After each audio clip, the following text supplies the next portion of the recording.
Hello guys! Real talk po tayo. One day isang araw. Totoo naman one day. Ang one day.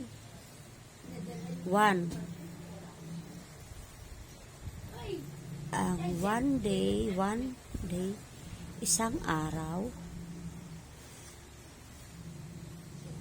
Meron akong kaibigang kagawad at ng panahong ako ay nagipit mga guys, mga kaludi, never niya akong pinansin at never niya rin akong pansinin. Kaya ngayon na-realize ko na totoo talaga ang kasabihan mga guys, pag hindi ka lumingon sa pinanggalingan, hindi ka makakarating sa paruroonan. Ngayon, eleksyon na naman mga guys. Alam mo, nakabawi ako mga guys.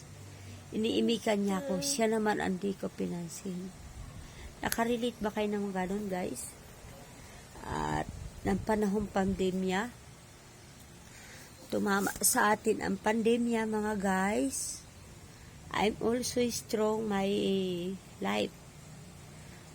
But one day, I'm not believe in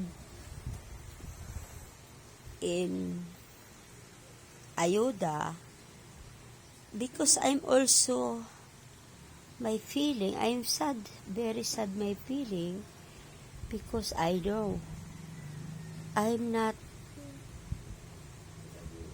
deliver in ayuda.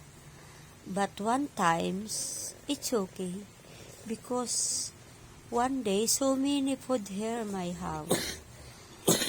But now, isang araw, lumapit na naman ulit siya mga guys. Ngayon nga po siya, kasi panahon na naman po ng eleksyon. Ang ganda ng real talks ko mga guys. At makaka-relate ka mga guys sa aking real talks today. Kaya, masaya po ang lola nyo, ang pegi nyo. Sobrang happy ng pegi nyo. Kasi naranasan niya na po kung paano ka hindi pansinin. Yung naranasan ko po one day, naranasan niya po ngayon na hindi ko naman po siya pinansin. Tinawag ko siya, "O sir, sana po mapagbigyan niyo ako sa aking kahilingan." Ay, so, naku, pasensya na may. Kasi walang wala din ako ngayon. Kaya, nung one day, it's okay because alam niyo na ang pegi niyo. Sadyang maganda lang ang pegi niyo mga guys. Kaya, okay lang. Kaya ngayon po, siya naman po ang lumapit sa akin mga guys. At never ko rin po siyang pinansin. At sabi ko po, maghahatid pa ako ng aking anak. Kaya, kung mapapanood niya to mga guys, at ipopost ko rin po ito sa aking reels, siguro po makaka-relate siya mga guys. I said, pasensya na kayo mga guys. Kasi, busy lang po ang pegi nyo.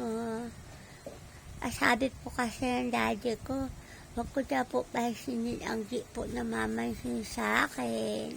Kasi nasunod ko lang po ang daddy ko mga guys. Ayaw po kasi ng daddy ko na susuway ako. Kaya, salamat guys. Enjoy for watching.